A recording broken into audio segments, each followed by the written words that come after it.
For decades now, the woman killed was known only as Jane Doe. But now investigators have finally been able to identify the victim as Cheryl Coates.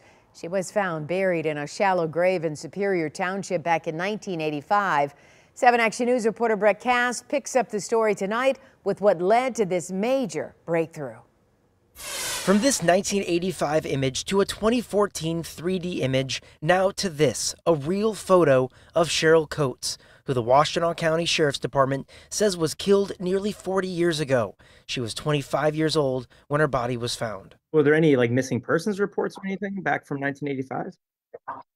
So not to us, and it's one thing we have been looking for all this time. Derek Jackson with the Washtenaw County Sheriff's Department says in 2014, using the woman's skull, police were able to develop that 3D image and released it to the public for help.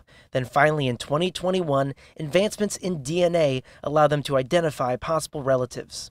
So for years, we've been really working to try and locate someone who might identify and know this person. And although we identified people who through DNA were related, they did not know a relative who had gone missing, and so we could not confirm who Cheryl was until recently. Much of Cheryl's family has passed, including her mother, Meta Waller, who had worked for the Pentagon and was killed in the 9/11 attacks.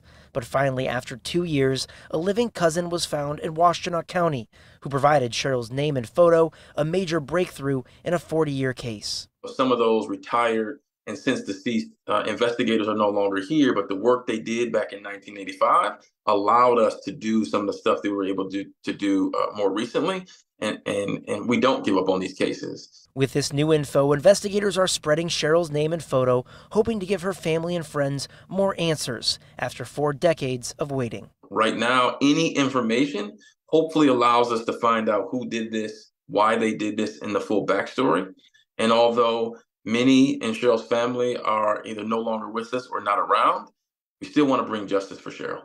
And I did touch base briefly on the phone with one of Cheryl's cousins who lives in Massachusetts. He said he was shocked and surprised to learn this information nearly 40 years later. He said Cheryl's mother, who died on 9/11, had long searched for answers on what happened to her daughter. If you know anything, you should contact the Washtenaw County Sheriff's Department tip line. That number is 734-973-7711. In Superior Township, I'm Brett Cass, 7 Action News. All right.